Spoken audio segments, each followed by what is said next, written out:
Algumas noites deixam marcas em você que nunca poderão ser apagadas. Existem lugares, eu acredito, que não foram feitos para os vivos. Espaços onde a morte deixa uma impressão tão profunda que nunca desaparece. Meu nome é Marcos, e embora tenham se passado 15 anos desde aquela noite no crematório em Los Angeles, as memórias permanecem tão vívidas como se tudo tivesse acontecido ontem. Não importa quantas vezes eu relembre o ocorrido, nunca consegui explicar o que aconteceu sem questionar minha própria sanidade.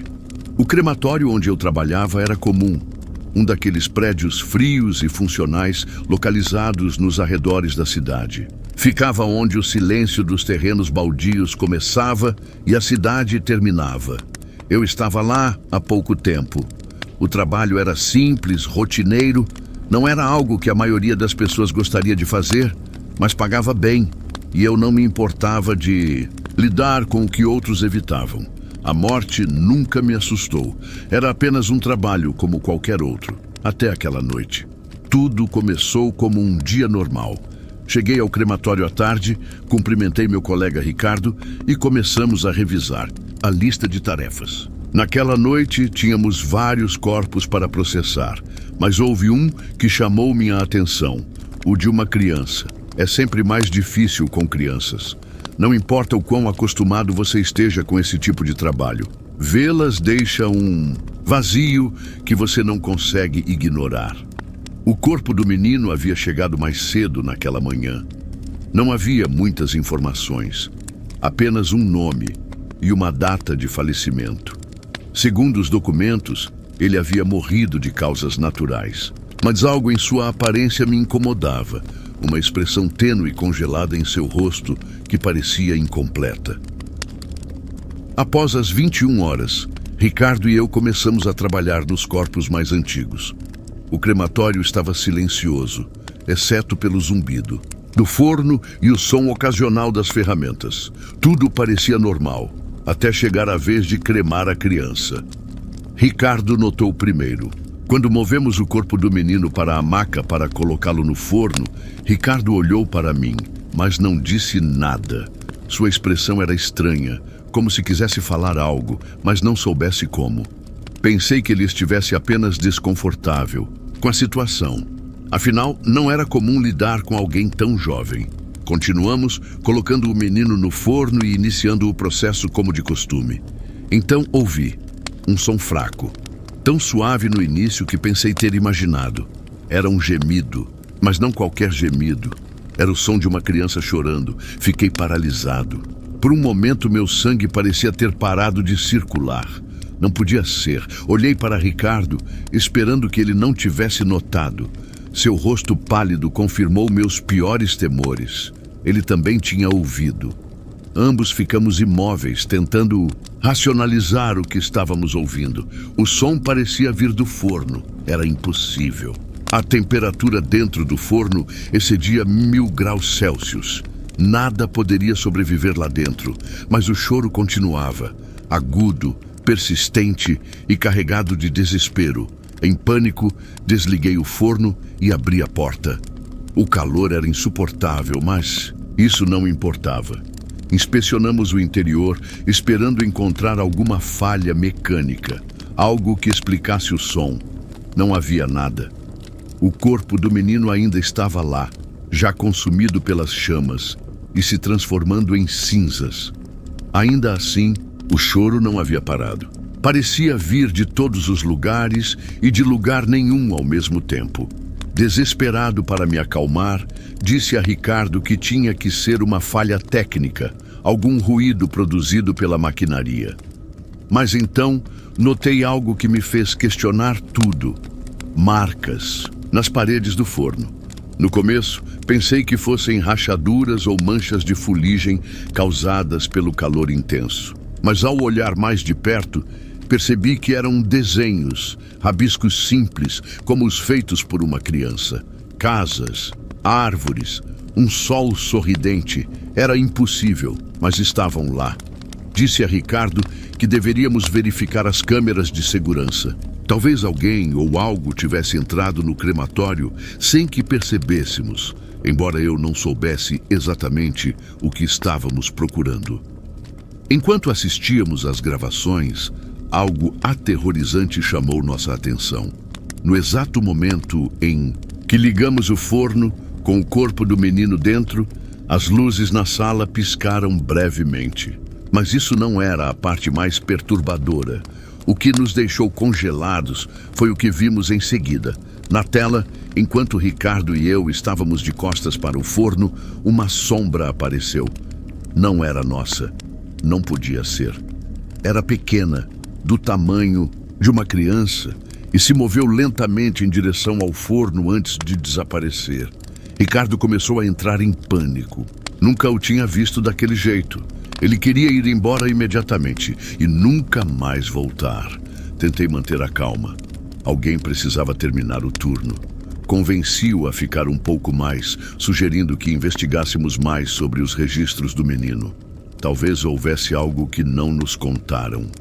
Quando voltamos ao forno, o choro havia cessado. Era como se nunca tivesse existido.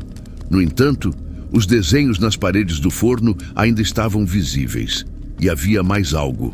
Entre as cinzas repousava um pequeno objeto.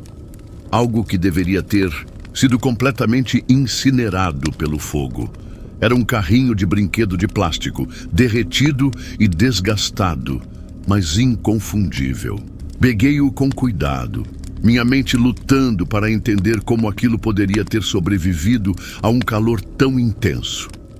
O corpo do menino havia sido cremado junto com seus pertences, mas isso não deveria ser possível.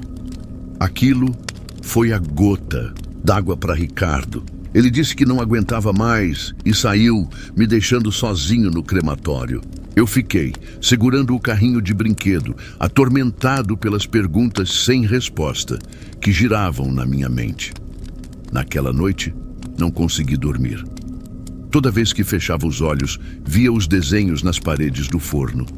Aquelas figuras inocentes, infantis, gravadas na fuligem. No dia seguinte, quando voltei ao trabalho, notei algo estranho. O forno estava desligado, mas os desenhos haviam desaparecido. Eles sumiram completamente, como se nunca tivessem existido. Até mesmo o carrinho de brinquedo que eu havia deixado na mesa tinha sumido. Tentei esquecer o que aconteceu, mas não consegui. Durante semanas, sonhei com o menino. Seu rosto inexpressivo, o som de seu choro ecoando de algum lugar além deste mundo. Pesquisei mais sobre a família do menino, mas minhas buscas não levaram a nada conclusivo. Era como se sua própria existência estivesse envolta em um mistério que ninguém queria resolver. Até hoje, toda vez que ouço o choro de uma criança, o tempo parece congelar. Não importa onde eu esteja, aquela sensação volta, como se algo ou alguém quisesse me lembrar de que o que aconteceu naquela noite não foi um erro nem uma coincidência. Alguns dizem que certos lugares retêm as emoções daqueles que passam por eles, que a morte deixa uma cicatriz que se recusa a desaparecer.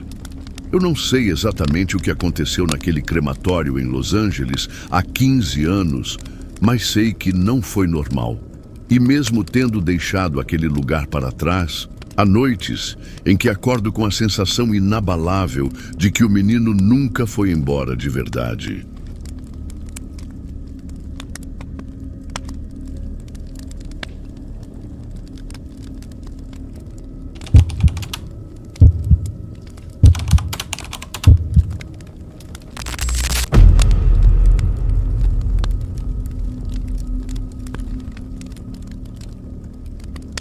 Trabalhar em um necrotério não é para qualquer um.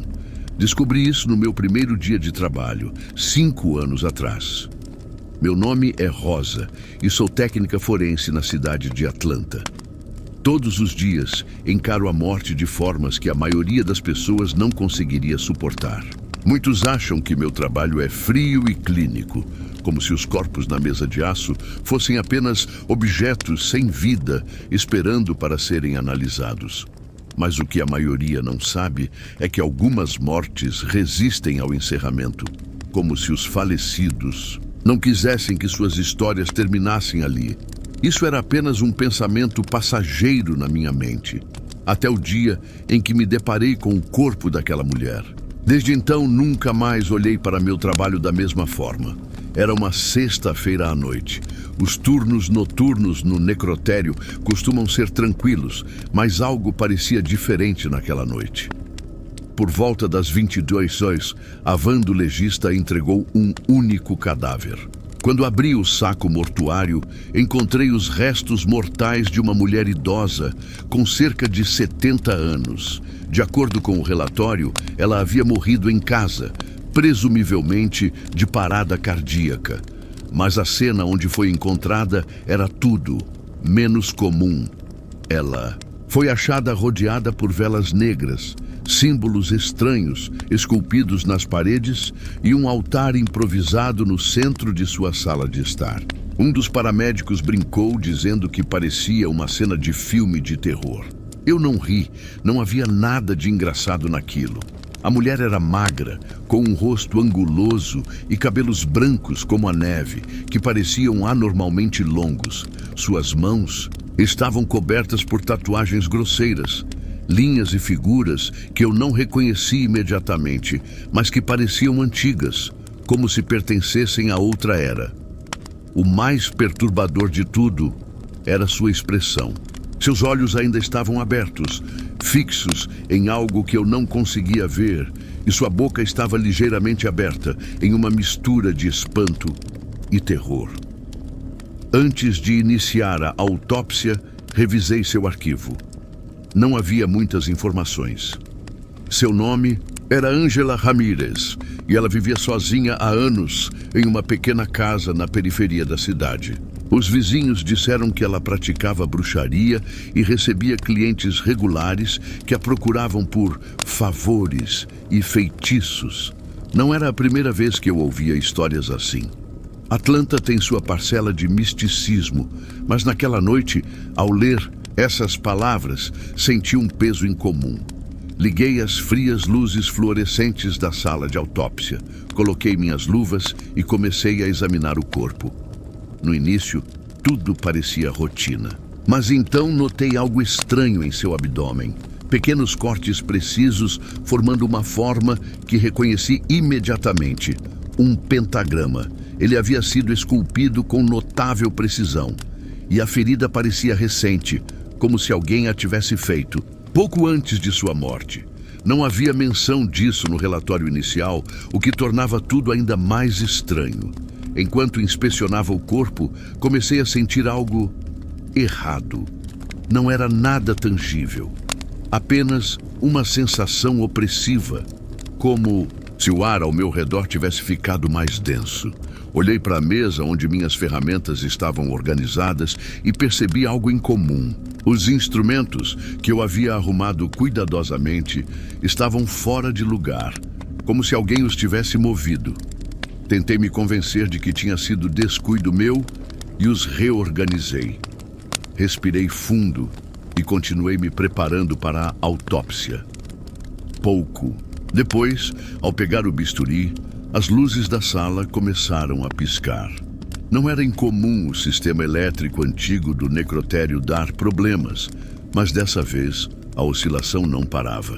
Era como se as lâmpadas estivessem lutando para se manter acesas. Tentei me concentrar no trabalho, peguei o bisturi e me virei para o corpo, mas ao fazê-lo, meu estômago despencou. As ferramentas que eu havia acabado de alinhar estavam novamente espalhadas, desta vez no chão. Foi quando ouvi um som metálico vindo do carrinho de instrumentos, seguido pelo inconfundível ruído de uma tesoura deslizando e caindo. Abaixei-me para pegá-la, mas antes que pudesse alcançá-la, outro som me congelou. O bisturi que eu havia deixado sobre a mesa girava lentamente, como se estivesse sendo movido por uma mão invisível. Fiquei paralisada, incapaz de desviar o olhar enquanto o bisturi girava sobre seu próprio eixo. Meu coração batia forte no peito, mas tentei ignorar o que estava vendo, atribuindo tudo ao cansaço ou ao estresse. Forcei-me a focar.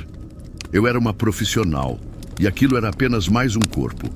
Determinada, peguei o bisturi, limpei-o cuidadosamente e continuei com o procedimento. Quando fiz a primeira incisão na pele da mulher, as luzes piscaram violentamente, mergulhando a sala em quase escuridão por alguns segundos antes de estabilizarem. Foi então que senti o cheiro. Um odor denso e acre preencheu o ar. Uma mistura de ervas queimadas e algo muito pior, algo pútrido. Era insuportável, fazendo meus olhos lacrimejarem. Parei e olhei ao redor, tentando localizar a fonte do cheiro, mas parecia vir de todos os lugares e de lugar nenhum ao mesmo tempo. Quando voltei minha atenção para o corpo de Ângela, minha respiração ficou presa na garganta. A expressão dela havia mudado. Sua boca, que antes estava ligeiramente aberta, agora estava mais fechada. Seus olhos, antes inertes, pareciam mais profundos, mais escuros, como se estivessem olhando diretamente para mim. Era sutil, mas inegável. Era como se o corpo estivesse reagindo ao que eu estava fazendo. Tentei me convencer de que estava imaginando coisas. Eu tinha que estar. Ignorando o crescente pavor no meu peito, continuei. Mas ao limpar a área ao redor da incisão, notei algo que fez meu sangue gelar. O pentagrama esculpido em seu abdômen não era mais apenas uma cicatriz. As linhas estavam escurecendo, ficando negras, como se estivessem sendo queimadas de dentro para fora. As bordas começaram a borbulhar, brilhando fracamente, como se estivessem vivas. O bisturi escorregou da minha mão, caindo no chão enquanto eu recuava, assustada. Minha respiração ficou acelerada enquanto observava as marcas se movendo, retorcendo-se, como se tivessem vida própria. De repente, todas as ferramentas sobre a mesa voaram, espalhando-se pelo chão. O carrinho de instrumentos tombou, derramando seu conteúdo. Foi então que ouvi um som rítmico, como batidas pesadas, vindo das paredes. O som era constante, deliberado, e ficava cada vez mais alto a cada batida. Meus olhos percorriam a sala, buscando uma explicação, mas não havia nenhuma. O cheiro de queimado se intensificou e uma fumaça fina começou a se formar no ar. Não vinha de nenhum equipamento ou máquina. Estava emanando do corpo de Ângela. E então eu vi algo. Se movia sob a pele dela. Pequenas ondulações atravessavam seu abdômen, como se algo dentro dela estivesse tentando escapar. O pânico tomou conta de mim. Desliguei as luzes principais e corri para fora da sala de autópsia, batendo a porta atrás de mim. Do corredor, ainda podia ouvir as batidas. Pressionei minhas costas contra a parede fria, tremendo, incapaz de pensar com clareza. Pensei em chamar a polícia, mas não sabia como explicar o que tinha visto. Reunindo coragem para verificar novamente, voltei à sala com cautela, minha mão tremendo enquanto girava a maçaneta. A porta rangeu ao abrir. Lá dentro, o silêncio era absoluto. O corpo de Ângela tinha desaparecido. No lugar onde ela estava, havia uma marca chamuscada na mesa de aço. Um pentagrama idêntico ao que estava esculpido em seu abdômen. As ferramentas ainda estavam espalhadas pelo chão. E a fumaça que eu tinha visto antes agora pairava em um canto da sala. Formava uma forma humana sutil, que parecia se dissolver à medida que eu a observava.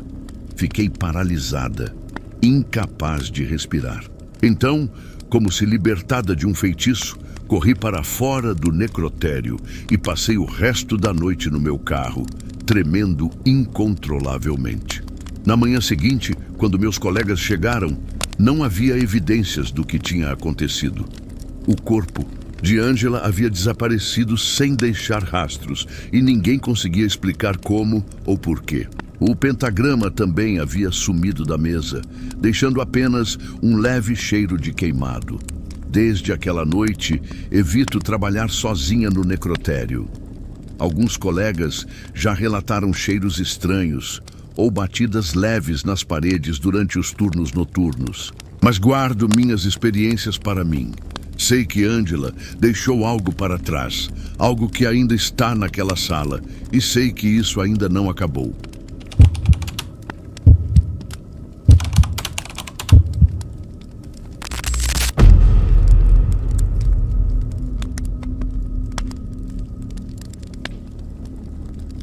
Alguns anos atrás, aceitei um trabalho em uma pequena cidade montanhosa para ajudar na renovação de um antigo crematório.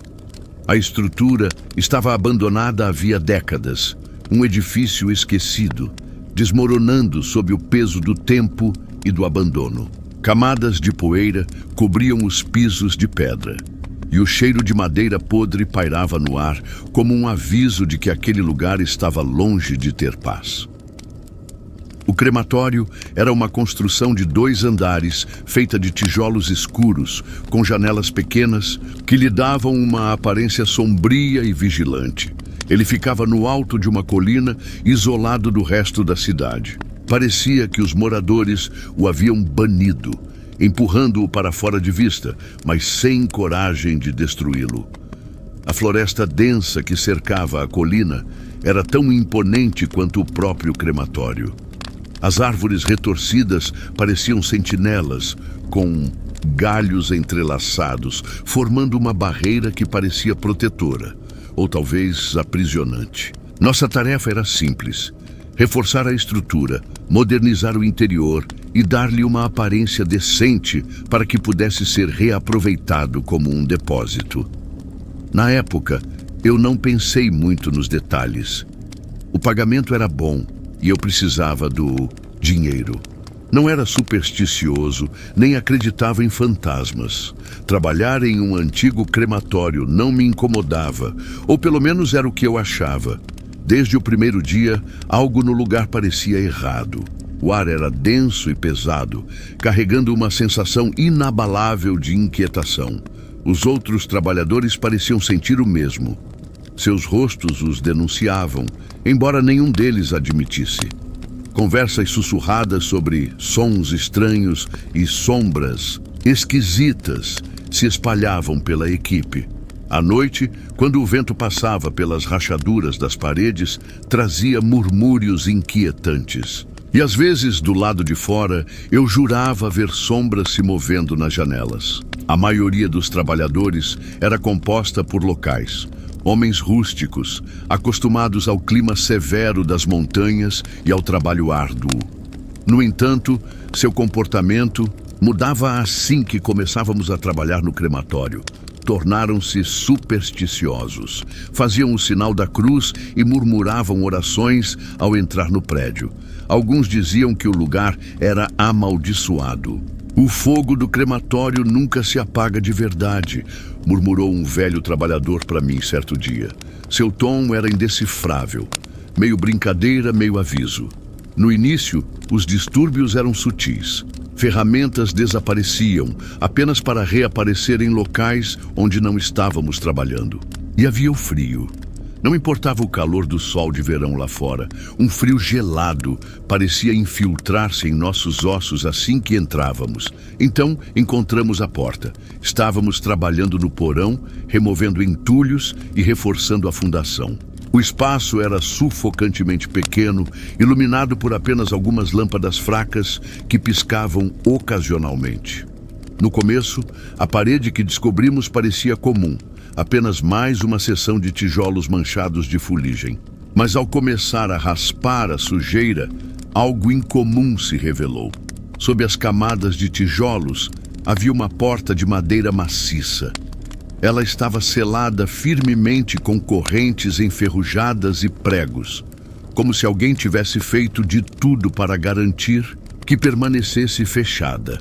O que mais nos chamou a atenção foram as gravações entalhadas na madeira. Eram rudes, mas deliberadas, símbolos que pareciam tanto religiosos quanto arcanos, como se alguém tivesse desesperadamente tentado manter algo atrás daquela porta. Um dos trabalhadores mais jovens, um local chamado Eric, recusou-se a chegar perto. Ele fez repetidos sinais da cruz e murmurou que largaria o trabalho antes de tocar na porta, e cumpriu a palavra. Ele saiu do local naquele mesmo dia e nunca mais o vimos. O resto de nós ficou intrigado, embora uma sensação pesada de medo pairasse sobre a descoberta. Contra o bom senso, a curiosidade venceu. Decidimos abri-la. Levamos horas para remover os pregos e correntes. Quanto mais avançávamos pelas camadas de seu selo, mais opressiva a atmosfera ficava. Finalmente, a porta rangeu ao ser aberta, liberando uma onda de ar pútrido que nos fez engasgar. Além da porta, havia uma pequena câmara, não maior que um armário. As paredes estavam cobertas de mofo preto, e o ar lá dentro parecia estagnado, quase vivo. No centro da sala havia um altar de pedra, tosco e grosseiramente talhado. Ao redor dele, restos espalhados, ossos humanos. O altar em si estava adornado com um objeto coberto por um pano negro.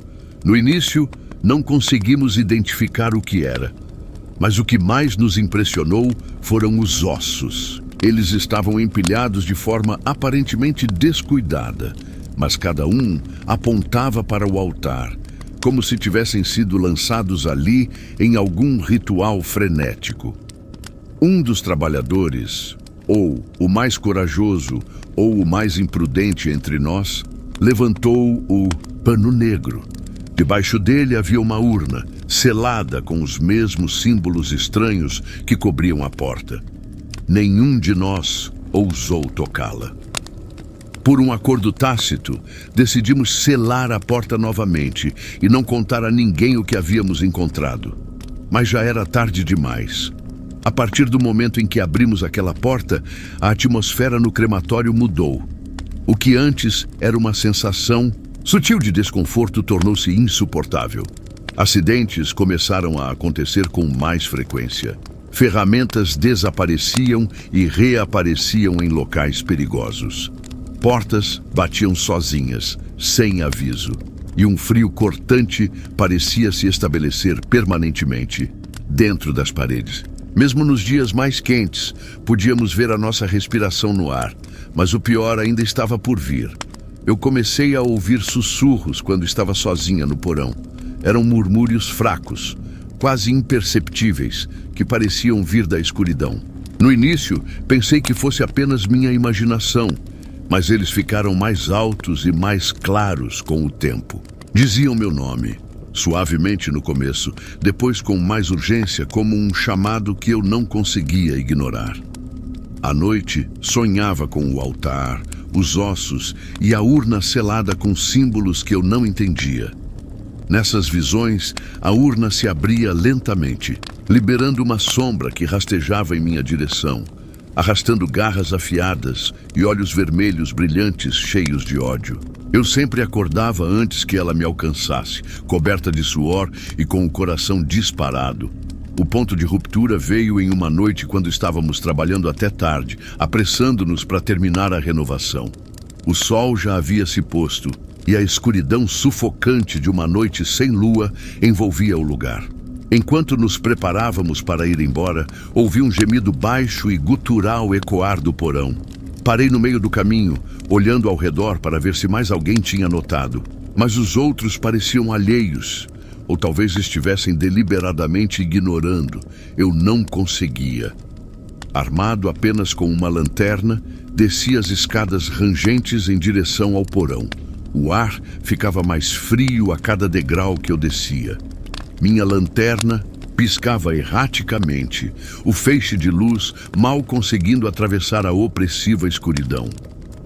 Quando alcancei o fundo das escadas, vi a porta que havíamos selado. Ela estava entreaberta, uma corrente de ar congelante emanava da sala além, e quando me aproximei, minha lanterna iluminou algo que fez meu sangue gelar. O altar estava coberto de sangue fresco, espesso, brilhante e escorrendo lentamente para o chão em gotas deliberadas. Os ossos que havíamos deixado espalhados agora estavam organizados em um círculo perfeito ao redor do altar. E a urna que havíamos jurado nunca tocar não estava mais selada, estava aberta. De sua boca escancarada surgia uma figura escura e amorfa, sua forma mudando como fumaça.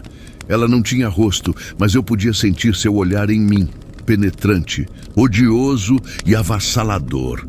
Ela começou a se mover em minha direção, arrastando atrás de si uma sombra que parecia devorar a luz.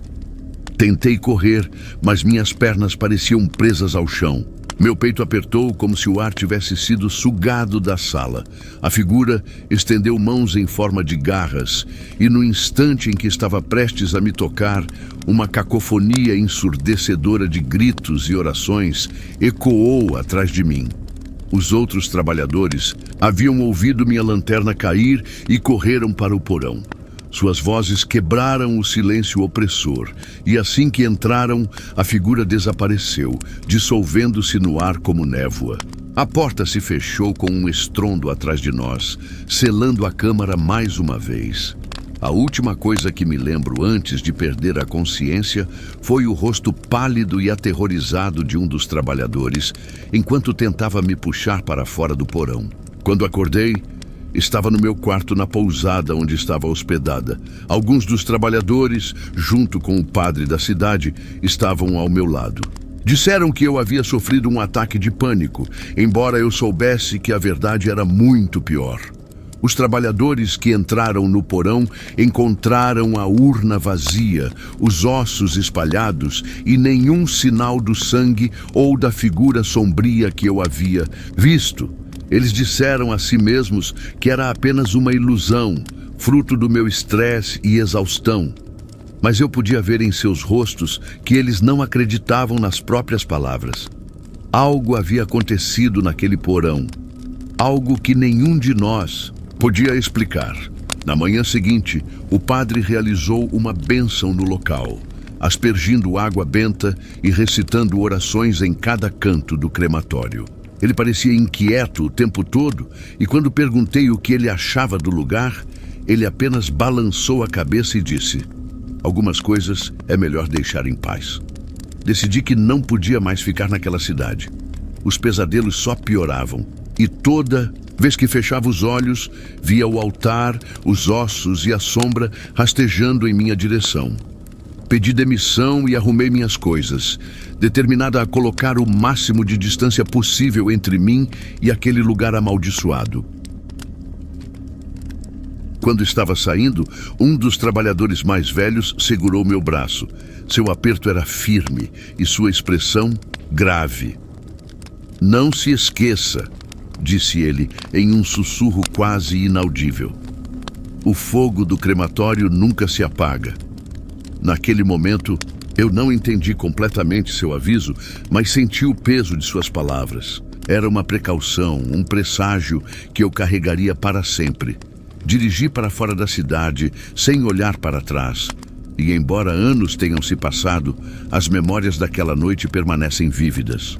Os pesadelos nunca pararam. Às vezes, acordo, no meio da noite, com a sensação de que não estou sozinha.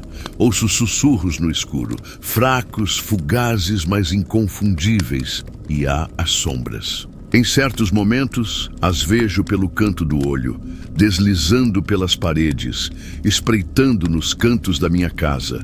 Sei que não são naturais. Elas carregam a mesma presença opressiva e sobrenatural que senti naquele porão. Não tenho mais dúvidas de que algo foi libertado quando abrimos aquela porta. Algo antigo, malévolo e faminto. Não deveria ter sido perturbado. E temo que ainda esteja lá fora, esperando. No fundo, sei que nunca escaparei de verdade. O fogo daquele crematório ainda arde, e um dia ele virá me buscar. Porque não importa o quanto eu corra, algumas portas nunca podem ser fechadas.